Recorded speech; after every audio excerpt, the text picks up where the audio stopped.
फिर कंफ्यूजन ना हो। जी अभी आप अपना क्वेश्चन करें।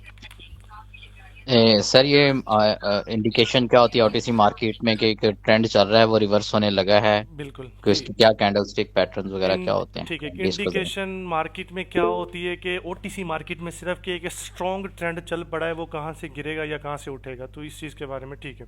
कोई और किसी का कोई क्वेश्चन? अस्सलाम वालेकुम सर। जी वालेकुम सलाम। सर ऑर्डर ब्लॉक के बारे में मेरा क्वेश्चन है। ठीक है, करें करें करें करें सर करें। ऑर्डर ब्लॉक ज़्यादा किस टाइम फ्रेम पे अच्छा वर्क करेगा चलिए, और हमें ये कैसे पता चलेगा ये ऑर्डर ब्लॉक स्ट्रॉन्ग है पड़ा। ओके हो गया। ऑर्डर ब्लॉक कौन सा स्ट्रॉन्ग है और कैसे वर्क करेगा, ये चीज़ मैं क्लियर कर देता हूँ। इसके अलावा किसी का कोई क्वेश्चन? सर जी मैं क्या क्वेश्चन प्राइजेक्शन करना। सर, ये सर एक आपने कहा था प्राइजेक्शन का बताऊंगा। हाँ जी, मैं वो भी बता देता हूँ। चले तीन तीन टॉपिक हो गए इस वक्त, ऑर्डर ब्लॉक और आपका उससे पहले लड़के ने पूछा कि कहाँ से ट्रेंड डेड होता है या कंटिन्यू करता है। उसके बाद आपका ये, ट्रेंड कहाँ से चेंज होना शुरू हो हाँ जी जाता है, डेड, ट्रेंड कंटिन्यू जी रहता जी है, इसकी क्या इंडिकेशंस जी, होते हैं कि डेड ट्रेंड चेंज होना डेड शुरू हो होना रहा या चेंज होना, वही एक ही चीज़ है। और उसके बाद तीसरा क्वेश्चन सर ये है जी। कि प्राइस एक्शन के बारे में टच दे दें, उसके अलावा कुछ है? जी है। सर सर ये मनी मैंने मनी पूछना था मैनेजमेंट का सर। टॉपिक रहता है, लिक्विडिटी का वो थोड़ा बहुत सा इंपॉर्टेंट क्वेश्चन है। चले मैं क्लियर कर देता हूँ। अभी मैं आप लोगों के माइक ऑफ करता हूँ, ठीक है। मैं अभी थोड़ा सा आप लोगों को क्लियर करने की कोशिश करता हूँ, ठीक है, कि बेसिकली किस तरह से हमने इस चीज़ को लेके चलते हैं, ठीक है। अभी देखें, सिंपल से अंडरस्टैंड कीजिएगा मेरी बात को। सबसे पहले और सबसे इम्पोर्टेंट चीज़ क्या होती है, क्या अभी अभी सिंपल से हमने स्टार्ट करना है कि अभी लड़के का क्वेश्चन था कि कहाँ से ट्रेंड डेड होता है और कहाँ से ट्रेंड आपका बेसिकली कंटिन्यू करता है, उस चीज़ को हमने ना सिंपली स्टडी करना है। देखिए ब्रदर, हमारे पास दो इंडिकेशंस होती हैं। सबसे पहली इंडिकेशन, अब आप सबको पता है कि अगर एक ट्रेंड कंटिन्यू करता है, इस तरह से ट्रेंड कंटिन्यू है, उसको डेड करने के लिए मार्केट में कुछ चाहिए होता है। मतलब कुछ ऐसा चाहिए कि जो कि आपको बेसिकली इस तरह से आपको बताए कि यार अगर इतनी स्ट्रॉन्ग कैंडल्स मार्केट में आती रहती हैं, स्ट्रॉन्ग कैंडल्स मार्केट में कंटिन्यूसली आएंगी, ठीक है। तो अभी देखें, ये मैं आपको कोई नई चीज़ नहीं पढ़ा रहा, जो पढ़ाया है उसको ही मैं दोबारा डिस्कस कर रहा हूँ, तो कि आपकी जो छोटी मोटी कन्फ्यूजन है वो आपकी क्लियर हो जाए, ठीक है। तो अब देखें, एक इतनी स्ट्रॉन्ग इंडिकेशन होती है, कंटिन्यूशन की इंडिकेशन होती है, तो इसको हम नहीं कह सकते कि ये हमारा ट्रेंड डेड होगा ब्रदर, ठीक है। इसमें दो तीन कन्फर्मेशन ही होती हैं। सबसे इंपॉर्टेंट और फर्स्ट कन्फर्मेशन जो होती है, तो उसमें ये होता है कि ये आपकी इंपॉर्टेंट कन्फर्मेशन ये होती है कि आपको कैंडल स्टिक मार्केट में नज़र आना चाहिए, ठीक है। अब टॉप पे कैंडल स्टिक क्या बनेंगे, अगर हम टॉप पे कैंडल स्टिक को देखें तो आपका इस तरह से एक हैंगिंग मैन बनेगा, ठीक है, जो कि आपको डायरेक्ट इंडिकेट करेगा कि जी मार्केट डेड होने वाला है, आपका जो एक ट्रेंड है उसको डेड होना है, ठीक है।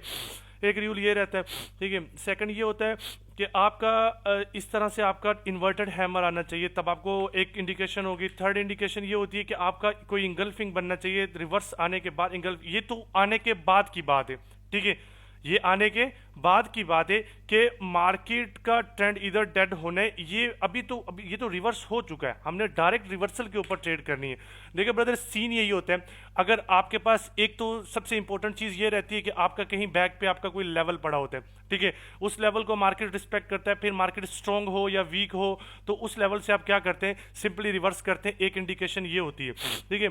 अगर हमारे पास पीछे कहीं लेवल ना पड़ा हो, तो दूसरी इंडिकेशन ये होती है कि हम फिर देखते हैं कि अगर कोई कैंडल आती है, वो बॉडी के अंदर एडजस्ट होती है, ठीक है।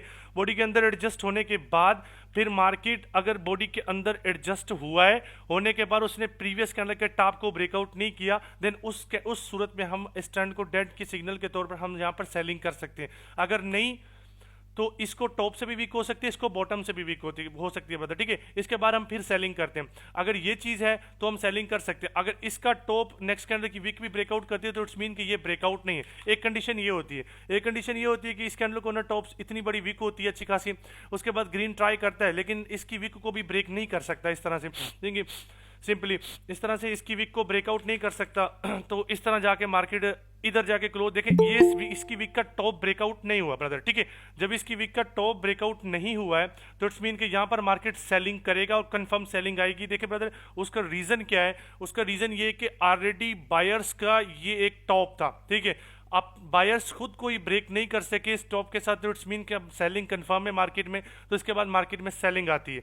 अगर आपका ये सीन रहता है। अगर ये इसका टॉप ब्रेकआउट कर जाता है तो हमारे पास जस्ट एक छोटी मोटी कन्फर्मेशंस होती हैं। तो क्या कन्फर्मेशंस होती है कि हम एक फाइंड करते हैं मार्केट में एक इस टाइप की डोजी, ठीक है। अगर मार्केट में वो भी इस तरह से होता है, उसका भी हमें प्रेशर देखना होता है, ठीक है। वो किस तरह से, आप थोड़ा सा देखिएगा जनरली कैसे कैसे होता है।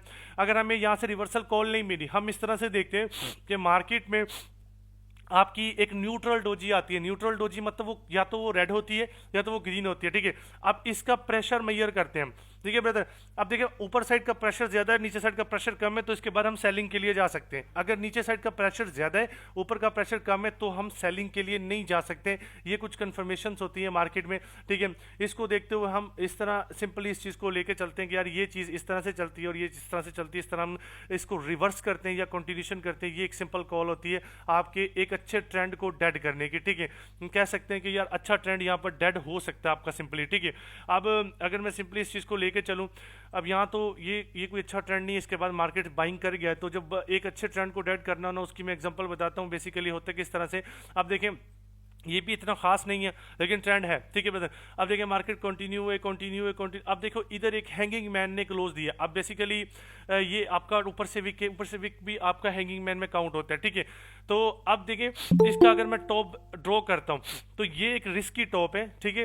रिस्की टॉप इस वजह से कि अगर इसको ऊपर से ये वाला जो रिजेक्शन है ये ना होती तो मार्केट सिंपली बाय कर जाता, ठीक है। अब इसको ऊपर से रिजेक्शन होने की वजह से हमारे पास कंफर्मेशन है, तो सिंपली हम इसके ऊपर क्या करते हैं, सेलिंग करते हैं। इस तरह हम ट्रेंड के वीक होने का वेट करते हैं, या तो हम ट्रेंड में कैंडलस्टिक्स को फाइंड करते हैं या हम मार्केट में एरर्स फाइंड करते हैं, तब जाके हम इस चीज़ के ऊपर ट्रेड करते हैं। अब जैसे सिंपली इस चीज़ को अंडरस्टैंड करें, ठीक है। अब देखिए मार्केट सेलिंग कर रहा था, नीचे से कोई बाय का प्रेशर नहीं, कोई बाय का प्रेशर नहीं। इमीडिएटली ऊपर से बाय का प्रेशर, सेल का प्रेशर गायब हुआ और मार्केट ने बाय का प्रेशर बनाया और मार्केट ने बॉडी को बिल्कुल कम कर दिया।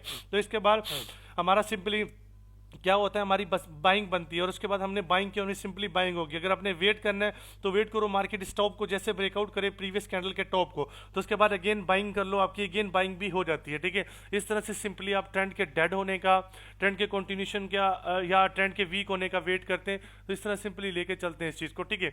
अब ये हो गया आपका कि कहाँ ट्रेंड डेड होता है, कहाँ ट्रेंड कंटिन्यूशन करता है, ठीक है। इस चीज़ के ऊपर अभी ऑर्डर ब्लॉक को लेके छोटी मोटी कन्फ्यूजन्स होंगी। ऑर्डर ब्लॉक के ऊपर मैं आप लोगों को एक चीज़ क्लियर कर देता हूँ। देखिए ब्रदर, ऑर्डर ब्लॉक की जो गेम होती है उसको अंडरस्टैंड करना थोड़ा सा इस तरह से अंडरस्टैंड करें कि देखिए अभी हमारे जो एक सपोर्ट रेजिस्टेंस होता है इस तरह से ना, तो उसको जहाँ यहाँ पर जो सपोर्ट रेजिस्टेंस है, इसके बाद मार्केट क्या करता है, ठीक है। इसके बाद सिंपली मार्केट यहाँ से एक हाई लगाता है, ठीक है। अब एक हाई लगाने के बाद उसके बाद मार्केट एक लो लगाता है, ठीक है। लो लगाने के बाद मैंने आपको बताया था कि जब इस हाई का ब्रेकआउट होगा तब ही आपका एक ऑर्डर ब्लॉक कंसीडर होगा, ठीक है। अब एक छोटी सी बात को याद रखिएगा। अब यहाँ से जब मार्केट एक हाई क्रिएट करता है, हाई क्रिएट करने के बाद अब नीचे बॉटम पे मार्केट इधर आपका एक ऑर्डर ब्लॉक बनाता है, ठीक है ब्रदर। इसको स्ट्रॉन्ग करने के लिए इसके ऊपर कहीं आप देख लो, कहीं एफवीजी मिल जाए। एफवीजी जब ऑर्डर ब्लॉक आपके सेम रो में होते हैं तो इनके ऊपर जब मार्केट क्लोजिंग करता है तो आपका एफवीजी भी ज़्यादा स्ट्रॉन्ग होता है, आपका ऑर्डर ब्लॉक भी ज़्यादा स्ट्रॉन्ग होता है। तो इस लिहाज से सिंपली हम इस चीज़ को लेके चलते हैं, ठीक है। अब मैं कोशिश करता हूँ अगर मार्केट में कोई ट्रेंड हुआ ना तो मैं एक्सप्लेन करने की कोशिश करता हूँ। मैं कहता हूँ कि चले इधर एक सिंपल सी बात को समझने की कोशिश कीजिएगा। अब मैं कहता हूँ कि ये एक आपका सिंपली एक ऑर्डर ब्लॉक है मेरे एक अंडरस्टैंडिंग के लिए, ठीक है। अंडरस्टैंडिंग के लिए ये जब आपका ऑर्डर ब्लॉक बना है, ऑर्डर ब्लॉक के बाद अब मैंने ऊपर एफवीजी फाइंड करना है, ठीक है। अब ये सीन इसके बाद कैंडल का आपस में इंटरसेक्ट करके यहाँ पर एफवीजी खत्म हो गया, तो ऊपर की इधर तो विक नहीं है लेकिन एक हम जस्ट एक अंडरस्टैंडिंग के लिए इस चीज़ को ले लेते हैं। तो ये हमारा एफवीजी हो गया मेरे हिसाब से, ठीक है। अब देखो ब्रदर, इनमें गैप है। जब इनमें गैप आए तो आप समझो कि ना तो आपका एफवीजी काम करेगा ना तो आपका ऑर्डर ब्लॉक काम करेगा, ठीक है। अगर यही ऑर्डर ब्लॉक और यही एफवीजी आपके इस तरह से आपस में इंटरसेक्ट करते हैं, आपस में इनका रिलेशन बनता है, तो आपका ऑर्डर फ्लो भी आपका ऑर्डर ब्लॉक भी काम करेगा, आपका एफवीजी भी काम करेगा। अगर नीचे आप देखते हैं कहीं पर ऑर्डर फ्लो पड़ा हुआ है, सिंपली आप ऑर्डर फ्लो भी ड्रॉ कर सकते हैं, ऑर्डर फ्लो के ऊपर भी मार्केट वर्किंग करेगा। तो आपके लिए इंपॉर्टेंट ये रहता है, अगर कैंडल डायरेक्टली इस तरह से आती है वो आपके ऑर्डर ब्लॉक में एफवीजी में क्लोज देती है, तब भी आप बाइंग कर सकते हैं। अगर कैंडल डायरेक्टली जाके आपके ऑर्डर ब्लॉक में क्लोज दे देती है, तब भी आप बाइंग कर सकते हैं। दोनों फॉर्म में आप बाइंग कर सकते हैं, आपकी ईजिंग बाइंग हो जाती है। इस तरह से सिंपली आप इस चीज़ को लेके चलते हैं। ये आपका होता है ऑर्डर ब्लॉक को थोड़ा सा ना स्ट्रॉन्ग बनाने के लिए, कि ऑर्डर ब्लॉक हमारा इस तरह से स्ट्रॉन्ग होता है। देखिए अभी इसके बाद नेक्स्ट हमारा प्राइस एक्शन को लेके, देखिए ब्रदर आजकल का सिंपली अगर मैं प्राइस एक्शन को डिस्कस करूं, उसमें ये होता है कि जो भी आपके राउंड फिगर्स होते हैं मार्केट के एंड में, ठीक है, अगर मार्केट के एंड में यहाँ पर मैं कहता हूँ कोई भी एक राउंड फिगर है, ठीक है, यहाँ पर मार्केट ने एक राउंड फिगर बनाया, अच्छा कुछ भी, ठीक है, उसके बाद मार्केट एक राउंड फिगर के ऊपर क्लोजिंग करता है, ठीक है ब्रदर। अब सीन दो होते हैं, एक मार्केट इस तरह से क्लोजिंग करता है, अंडरस्टैंड कीजिएगा, मार्केट विक के साथ ब्रेकआउट कर जाता है, एक मार्केट बॉडी के साथ ब्रेकआउट कर जाता है, एक मार्केट इस तरह क्लोज करता है जो कि इसकी विक भी इसको ब्रेकआउट नहीं कर रही होती, एक मार्केट आपका इस तरह से क्लोज करता है जो इसकी विक इसको टच कर रही होती है। ये रिवर्सल के लिए दो वैलिड तरीके, ठीक है, अगर किसी अच्छे प्राइस एक्शन के ऊपर मार्केट इस तरह से क्लोज करता है तब आप रिवर्सल कर सकते हैं, इस तरह से क्लोज करेगा तब आप रिवर्सल नहीं करेंगे, आप वेट करेंगे कि मार्केट इसी प्राइस एक्शन का दोबारा रीटेस्ट लगाए, जब रीटेस्ट लगाएगा फिर आप सेलिंग करेंगे। इस चीज़ को सिंपली आपने लेके चलना है, ये आपका तरीकेकार होता है। अगर मैं कहूँ कि सिंपली ऑर्डर आपका प्राइस एक्शन को लेकर, ठीक है, इसमें अगर round figure most trusted round figures होते हैं वो आपका 500 और 800 का स्टिल जो मार्केट में ओटीसी मार्केट में बहुत अच्छा और स्ट्रॉन्ग वर्क कर रहा है, ठीक है, तो उसको लेके चलो, ठीक है, 500 और 800 को वो बहुत स्ट्रांगली काम कर रहे हैं मार्केट में, ठीक है, कोशिश करो उनको प्लेस कर लो, प्लेस करने के बाद वेट करो जब वो ब्रेकआउट हो जाए, रीटेस्ट के लिए आए, जब वो रीटेस्ट के लिए आए तब आप उनके ऊपर ट्रेड करो, आपको इंशाल्लाह से उसके ऊपर रिजल्ट्स बहुत अच्छे मिलेंगे। तो ये आज का जो हमारे 3 टॉपिक्स थे इसको हमने क्लियर किया, इनके ऊपर टेस्ट कीजिएगा, ठीक है, सुबह जो रिजल्ट्स हों बताइएगा, ठीक है, बाकी इंशाल्लाह कल फिर आपकी इसी टाइम फिर से जो भी इसमें फिर मजीद जो आपकी टॉपिक्स होंगे उनको 3-2 करके मैं ना आपके जो सारे रिवीजन करवा दूंगा ताकि आप लोगों को फिर किसी किस्म की कोई प्रॉब्लम ना हो, ठीक है।